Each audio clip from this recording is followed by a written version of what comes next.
Well, hello and welcome everybody listening to this show. Once again, we're back for another journey inward. And I'm joined once again by Gareth Davies, who's here to talk with me about time today. Hello, Gareth. How are you? Hey, Venerina. Great to talk to you again. Tick-tock, tick-tock. Absolutely. Well, I'm just going to start with something that I've got here about time. Time is one thing we can't get back once it's gone, yet we take it for granted. We arrogantly think there's always plenty of it. We waste it and we dwell on it. Yet there's never really enough of it. And when it's up, it's up. We're all given a stretch of time to do freely as we please. We can't choose how much time we have, nor do we know how much time we have. But one thing we can do is choose how to spend the time we do have now. So, Gareth, what have you got to say about that? Well, I mean, all making sense. I mean, everything you've said is accurate and factual, but I don't think that most people actually think in those terms.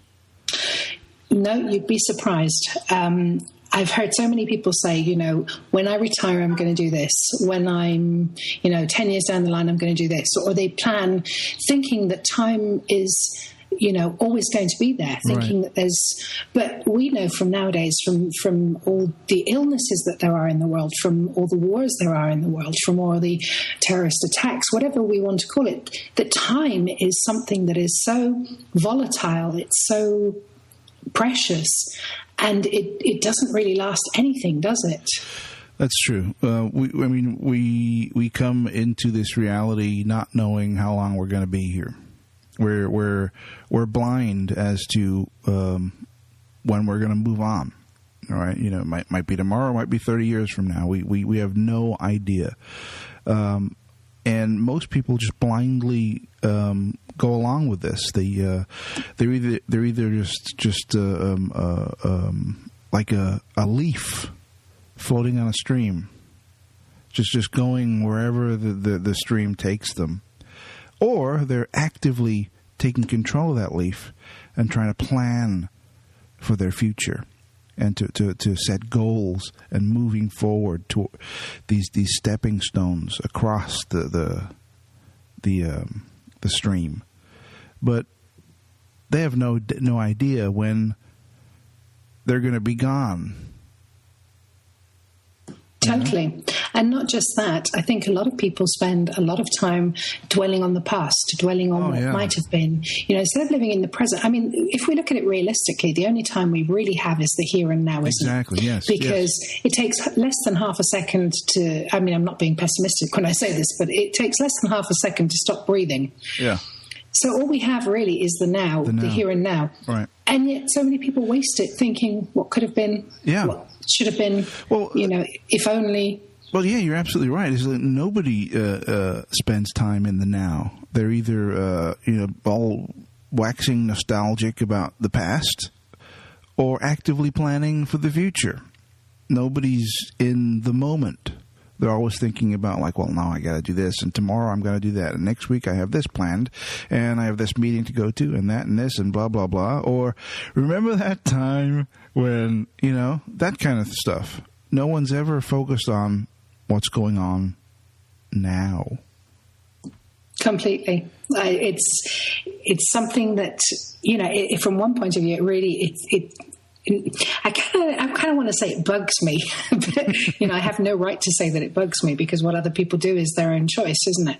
Yeah. But I feel sometimes that so many people I know, so many friends and family members even, are just losing something. They're letting this time pass them by, either looking backwards or forwards, that they're not actually appreciating what is happening now, and what this now potentially means, for a tomorrow. This is why I say, sometimes we take this time for granted, and we do. We think, we've got another, when I'm in my 40s, and I say, when I retire, which could be in another 30 years. How can we say that? Well, less and less people are actually retiring now. The way the world is structured, and the way the economies of the planet are intertwined and interlocked. The days of working for a company for 30 or 40 years, then retiring, are long gone. people, even people who actively plan for their retirement by putting money away or engaging in a 401k program, are suddenly finding that the banks have gone under, they've lost their savings and their 401k, and they're back to where they started. This planning. I remember when I was a kid, I was always told, plan for the future. Don't live for the moment. Plan for the future. And I always remember scratching my head saying, yeah, but I want to have fun now. I want to enjoy myself now. I don't want to be dealing with, tomorrow. Because tomorrow may never come. Absolutely, yeah, I agree with that. I mean, I remember when I was I feel like I lost part of my childhood because I was always wanting to get to 18, because at 18, you're free to do what you want in the eyes of the law. Right. So, I spent all these years just waiting for 18 and counting down and, trying to get to 18. And then when you get past 18, it's like, oh, my next goal's, whatever. Yeah. And then when you get to a certain age, or when something major happens in your life, you start looking back and thinking, wow, how much time did I waste? Yeah. And when you can't remember little details about what happened in your life, and you think, well, where was I? Did I live through it? So what's causing this thought? What's making us think of the future or the past? And I've noticed it even with my son. My son is 5, and he's always talking about when he's a grown up. When I'm a grown up, I'm going to do this. And when I'm a grown up, and I keep thinking forget the grown up part. Yeah, right? Enjoy the child part. Totally, being a child is like heaven on earth, and you're hoping for the future. I mean, he's blissfully unaware of the miseries of adulthood, bills and and work and all that fun stuff that comes along with being a grown up. But you know what I mean? That constantly looking forward. Yeah. I don't know. Maybe it's something to do with this illusion we have about freedom. Because as a child, you see an adult doing exactly what they want. As a child, you're punished, you're grounded, you're sent to your room. There are rules and regulations while you live under your parents' roof. Right. Maybe children see adulthood as freedom. As a freedom, as a relative freedom, which is just an illusion, isn't it, really? Yeah. We know that. I think it totally ties into, when we tell him, it's bedtime. And he's like, oh, God, I want to stay up. You guys get to stay up, right? So, yeah, I see what you mean. Yeah, he's projecting that thing. We get to stay up. We get to do whatever we want. He wants that freedom. So he's thinking, when I'm a grown-up, right? But what is time, Venerina? Is it real? Is it a thought process? Is it an illusion? I know we see change in the world and in ourselves as we get older, both mentally and physically. We change, we grow, we learn, and these appear to be stepping stones that show the passage of time. But is time real? Oh, no. I think I agree with Einstein here when we say that time is relative. Because look at the aging process. Some people age a lot quicker than others, don't they? They get grayer hair sooner. Other people tend to look younger as they get older, which is my case, of course. Sorry, did I throw that in? But yeah, maybe it's just an evolutionary process. Maybe it's like have you ever watched one of those movies where you see a little plant, a seed, and then the plant grows and they speed it up, don't they? So you see the evolution of the seed growing and the plant growing and then developing and then dying. Yeah. And so maybe time is only something that is relative to the process of evolution of life itself. Yeah. I think you're right. The time being relative, when you look at a dog's life compared to a human's life, right? A dog's life is on average, about 10, 15 years on average, sometimes more, sometimes less. Yep. So the dog's perception of the passage of time must be significantly different than ours, right? Well, funny you should say that, because I notice with my little dog, if I go out in the morning and come back in the afternoon, she doesn't make such a fuss as if I've only been out 5 minutes, but maybe I've been gone for hours. And I've thought about this, maybe it's because there's daylight, but if I go out in daylight, so in the afternoon, and come back in the evening and it's dark, she treats me like I've been away for weeks. Right. Yeah, that makes sense. The perception is different. Time moves at a I guess, a slower pace compared from our point of view.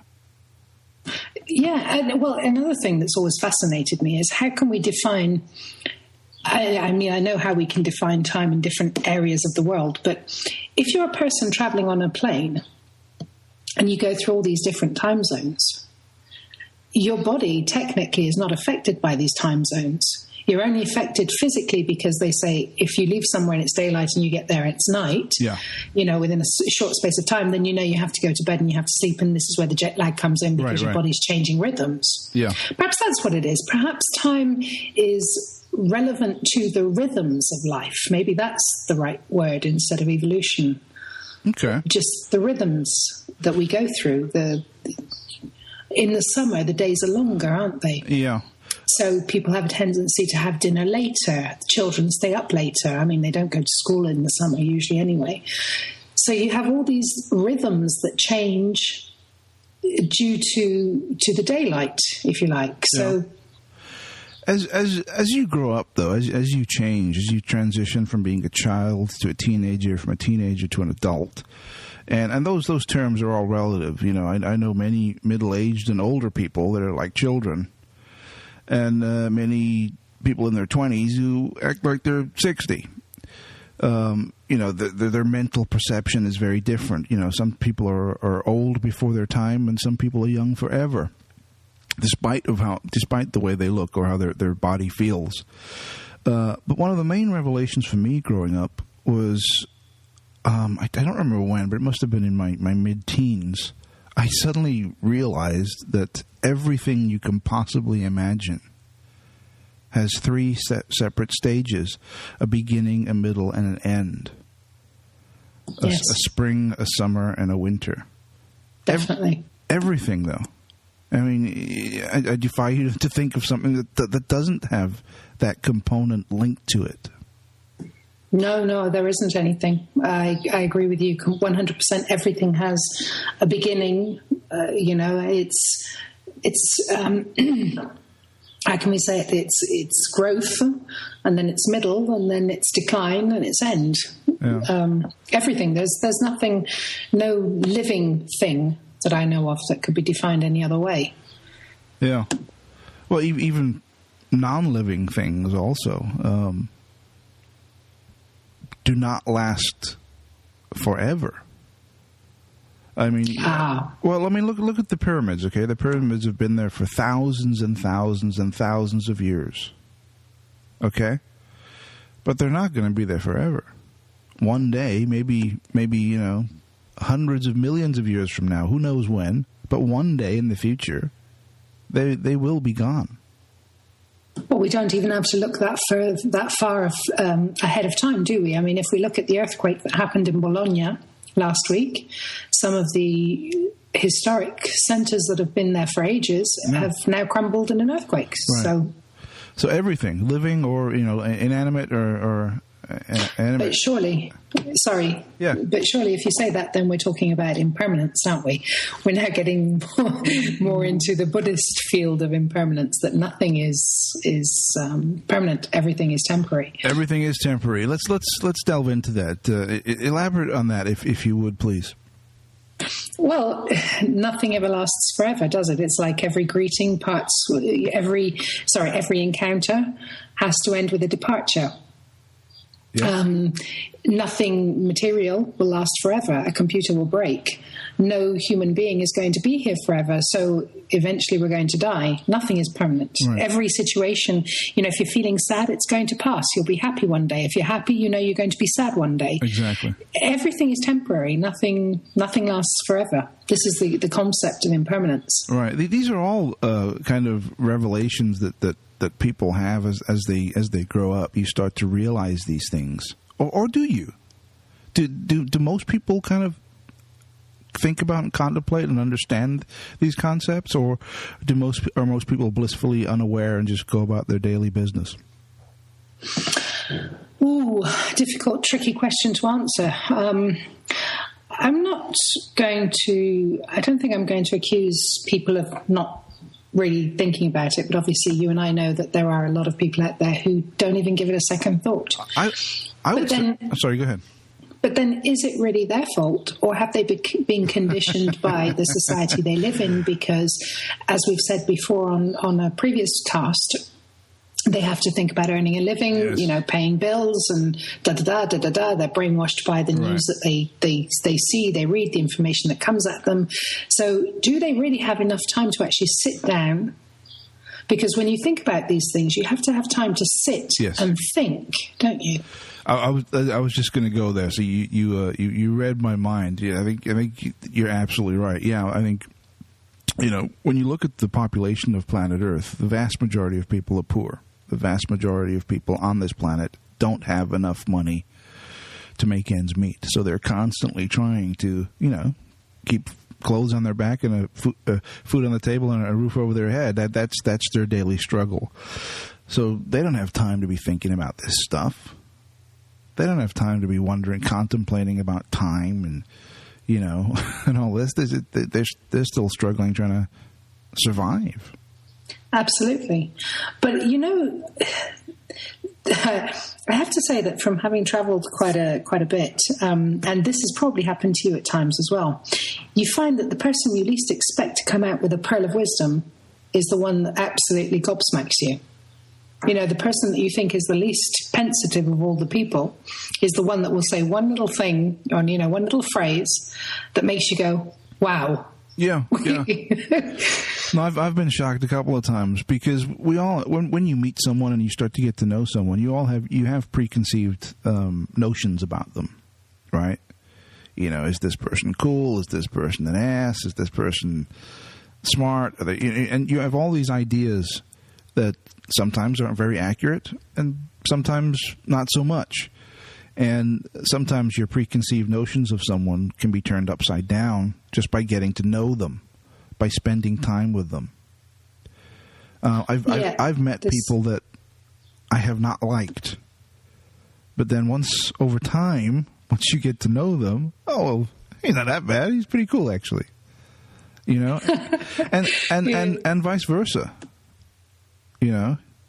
Yes, I think that's because this goes into a whole different area if we move into this one. But this is because, the way we're brought up, the way society instills or educates us, it kind of leads us to have these stereotypical visions of certain people, doesn't it? If you see a skinhead with lots of earrings and tattoos, then they've got to be, a rebel, or they've got to be a vandal, or they've got to be, whatever they are. But the chances are they may stay at home, read books and sniff poetry, right? Be the biggest advocates for peace. That's true. But it's also extremely unlikely, let's be honest. But it's true. Well, I've known some punks that were really, really lovely people.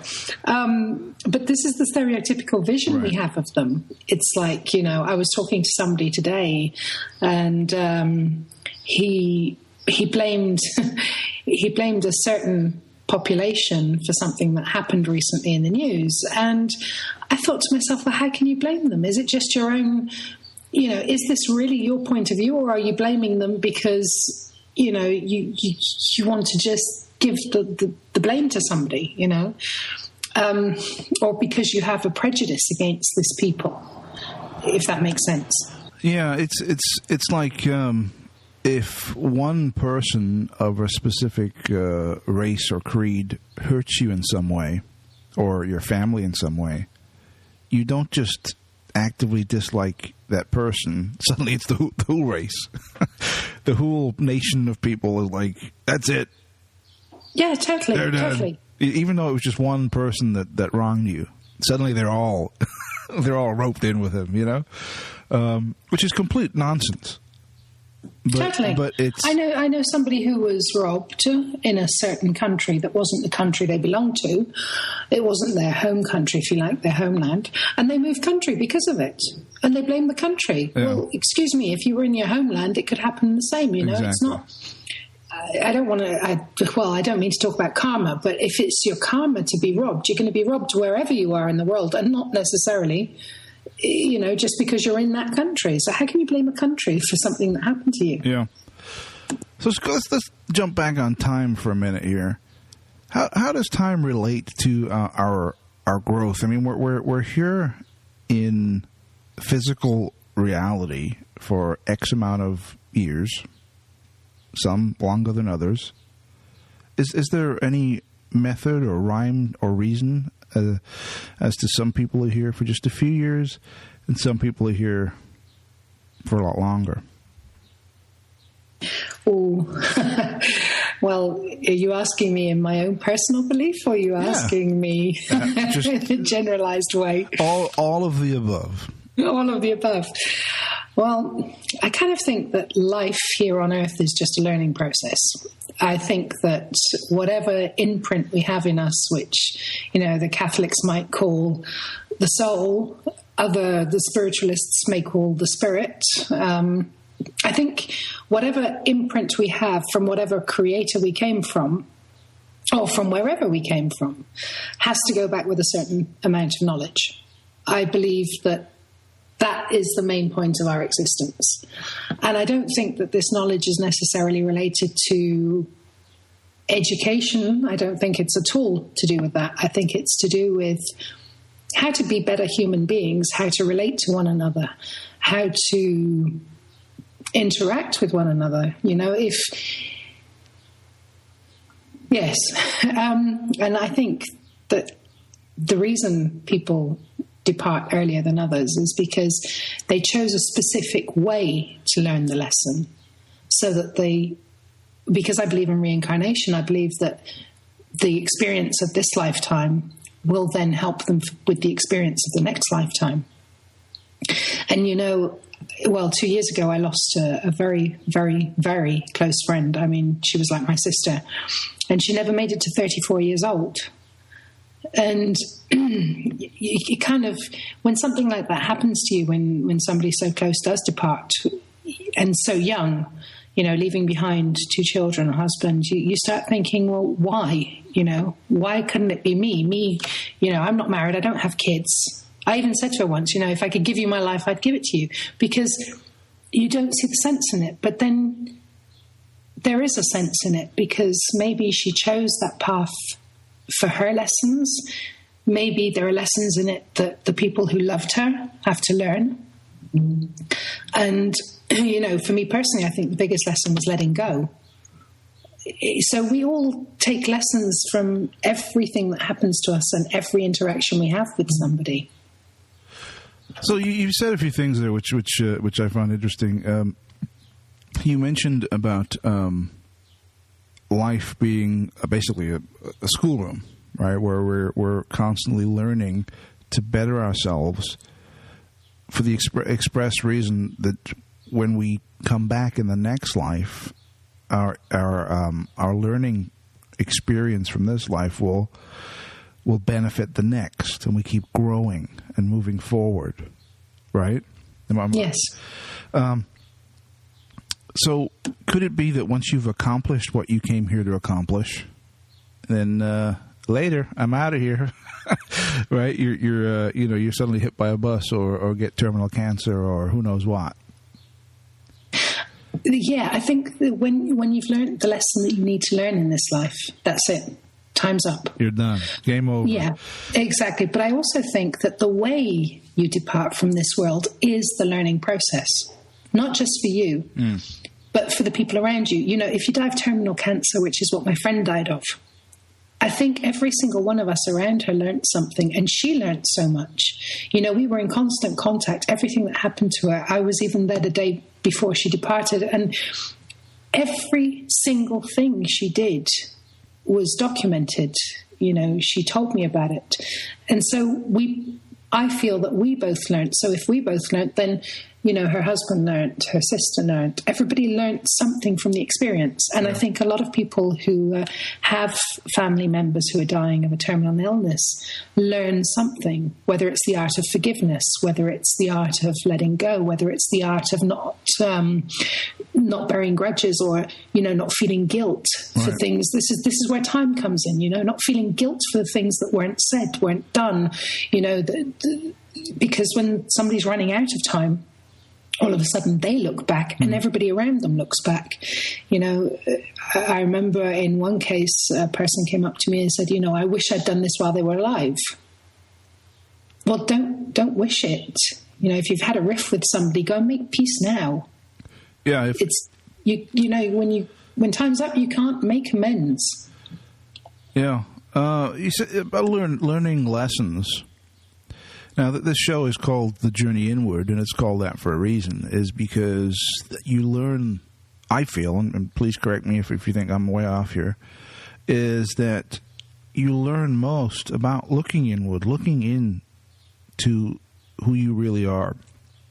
Because I think that's a continual process throughout life, is that you're trying to figure out, well, who the hell am I? Right? Am I just some dude? Am I just some guy? Or who am I? And that constant reflection and looking inward to try and understand what makes you tick as a person. And I've been doing that for a while, and I've learned a lot about myself as far as my personality, my demons, my hang-ups, my strengths, just from thinking about them and looking about, well, why did I act this way in this situation? What's really going on here? Whereas, I mean, throughout the earlier part of my life, I still acted in those ways. I still did certain things a certain way, but I was completely unaware of why. I think that's the awakening process.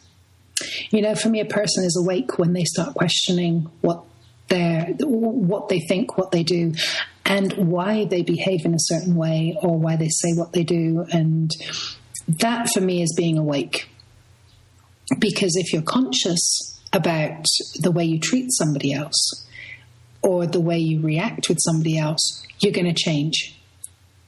Because I've always said this, nobody can change us. We can only change ourselves. And like you said, when we look inward and when we start figuring out why we do certain things, why we say certain things, when you say to somebody, I was many, many years ago, I used to say things like, oh, go run and jump off a bridge. Now, when you say that as a teenager, or, in your 20s, and you just say that off the top of your, off the top of your mouth, and but then when you stop to think about what that actually means, I mean, do you really want somebody to go and jump off a bridge? Do you really want that person to be killed? Do you really want that person to die? Well, so if you don't want it and you don't mean it, don't say it. Well, probably not, but sometimes in the moment, I mean, but that's what I'm saying about being conscious of everything we say. Yeah. But that's a real challenge. I mean, for the best of us, that's a challenge. We're in some ways we're slaves to our emotions, and in certain situations, certain buttons get pushed, and you say things that you don't really mean, but you say them anyway. And it's only after, upon reflection, looking back and thinking about, well, why did I say that? Why did I act that way? And really trying to understand your internal motivations for acting out that way. You get glimpses of what makes you tick. What's going on here? Why are you doing these things? You know what I mean? And I keep thinking sometimes, like, I used to think, well, is this just me? Am I the only person doing this stuff? Am I the only one who cares about, is everyone else just blissfully just going along, just doing whatever with no thought or regard, no contemplation, no nothing? And what about stopping a second before you say it? That's what I mean by living in the moment. You see, in the heat of the moment, people aren't actually in the moment. They're just letting their mouth ramble, aren't they, really? Yeah. But what if you stop time in the heat of the moment and just look at it, take one step backwards and stop yourself and see what's going on and say, do I really need to answer this? Is me giving my heated and, opinion of the moment really going to help the situation? Is it going to benefit anything? So what about taking a step backwards and stopping and analysing it there and then? Yeah. It doesn't take that long to analyse a situation. You're having a fight with somebody and all of a sudden you just stop and you think, whoa, will what I contribute to this argument get us anywhere? Will it benefit anything? Right. Yeah, I hear what you're saying. For me, I mean, that's a challenge. That's tough. It's a challenge for most people. It's like, geez, that's hard. It's so hard to, because when your blood's pumping, you're angry or whatever, and you're saying things that you don't really mean, but you say them anyway. Usually, for me, it's half hour later when I think back. I think, okay, what did I do now? Yeah. Oops. But another fine mess I got myself into. Exactly. But while it's going on, it's like you're in the eye of the storm, right? It's real hard to hit that pause button and think, okay. Let's see what's going on here. It's real hard, but it's not impossible. Right. I hear you. So time ties us. It ties us to reality. But I've heard many tales, which may or may not be true, and I'm hoping that you can elaborate on this. That time is only a fixture in physical reality, and once you progress into other realities or other vibrations, there is no time. There's no perception of time. Yes, we're getting into my favorite field. Absolutely true. Every word you've heard of it is absolutely true. Oh, tell me about it. Tell me more. Well, how long have we got? When you meditate, this is just a basic, very easy, simple example. When you meditate, you sit and meditate, there is no time.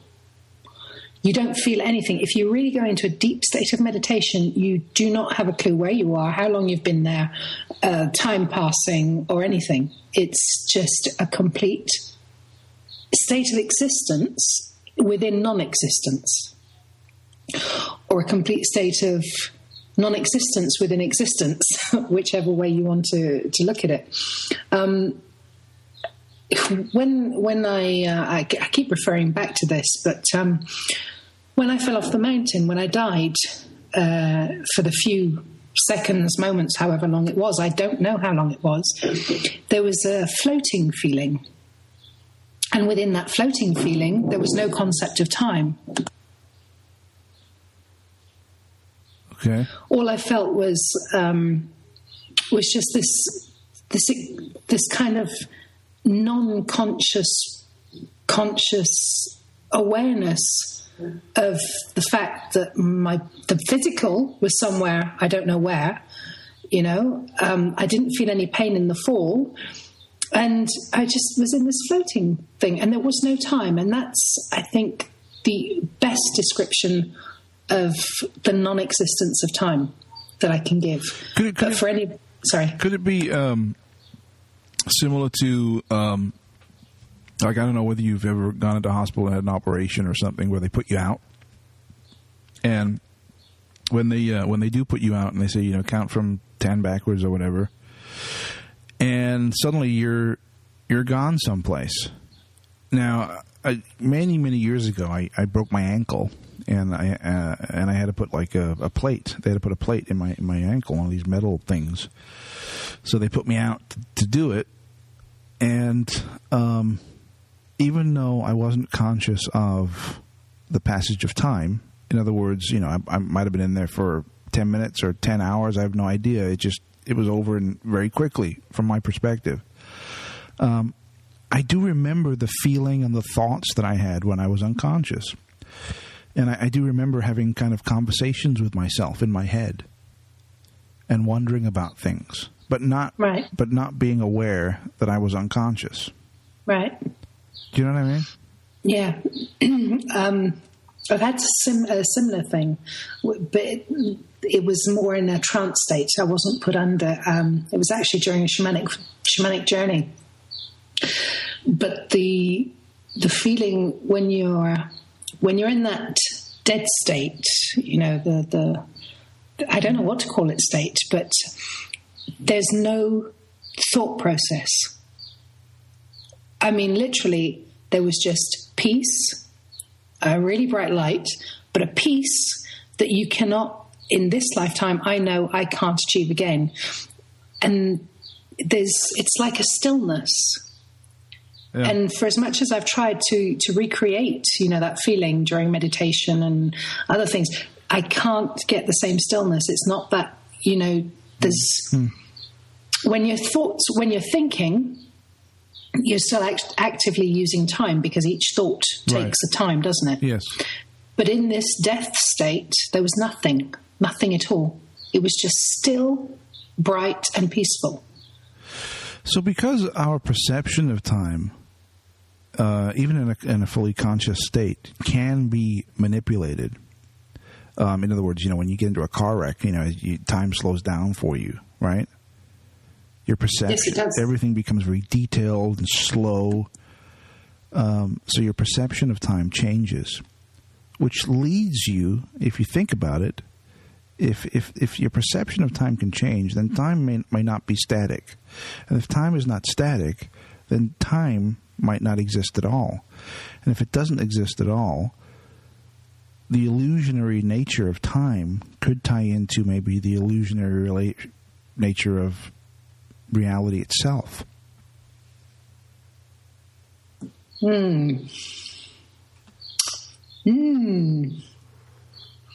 Nice concept. I don't know. I'd be in two minds about that, simply because of the aging process. I'm not talking about just physical people. Yeah. I think if somebody could but think about this for a second. Could it be that people and things and reality gets old because we expect it to? I've wondered that 1,000 times. You don't know this, but my ambition is to get to 160. Actually, no, my ambition is to get to 375, which is the amount of years the human body was actually designed to live. And then at 375, looked like I was still 40. Wow. That just to prove, that we can reverse time. Well, having said that, though, right? I mean, you say that, and somebody hearing that for the first time might, instantly hear the sound of a cuckoo clock and think you're not 100% in the head. But think about that for a second. If what you're saying is in fact possible and doable, could there be people on the earth right now who've been here for a while? Well, we did have a lady who was 106. That's the oldest recorded one. Yeah, but how many unrecorded ones are there? But yeah, as I'm going to say, I mean, if you're saying that the human body could live to be 300 or 400 years old, it would be in whoever lives that long in their advantage to keep it on the down low, right? And to kind of live in the shadows and not be like, hey, excuse me, I'm I'm 230, right? That'd be great, though, wouldn't it? But you know what I mean? So if that's the case, could there be people around right now who've been here for a couple of 100 years? Well, they could be technically, but then here we have another issue that comes into play. What about the so-say hand of fate? You'd have to argue for the side of those who believe that God has the right to take a life, and that God does take life. So you're talking about, more religious people. So where would the hand of God fit into that taking life? Now you're getting into the concept that God is external from you. God is out there, a separate entity. But there are people who believe that. Well, most people believe that because that's what they were taught. Absolutely. Right? I mean, but if you think about it, a separate being out there in space or wherever who's basically has a carrot on a stick and is leading you around, right? It's a very difficult concept to accept. But you know what I mean? What that does, it takes control away from you. You're not in control. You are, in effect, the leaf on the stream going wherever the current takes you. I don't know. I think it goes a lot deeper than that, Gareth. I think that people need to have faith in something. They need to believe, we're getting into the whole question of existentialism, aren't we? Right. Why are we here? Yeah. Not just who am I, but why am I here? And I think that a lot of people need to have faith that this is not the be-all and end-all.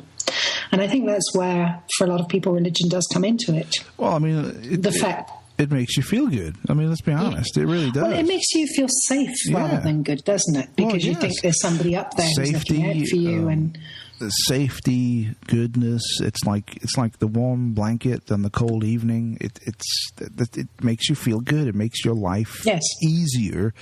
You could be going through all kinds of hardships and misery in your life, but you have this nice, comfy, cozy thing to lie into every evening because you know that one day it'll all be cool. Absolutely. I think that's and and I would never knock anybody for having that belief, because whatever it takes for a human being to get through this life, to get through it. I think that's cool. Yeah, I would agree.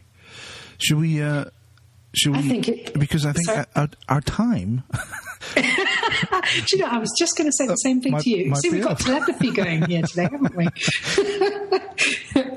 Yes, I think it's time to wrap it up. And so, Gareth, thank you very much for joining me again today. You're welcome. And to all you people out there, just remember, there's no more than the present. So there's no point crying over time that was, or what you should have been, or what you could have done. If you want to do it, get out there now and do it. Well said. So, absolutely. So from Gareth and myself, bye-bye. Take care. Bye-bye.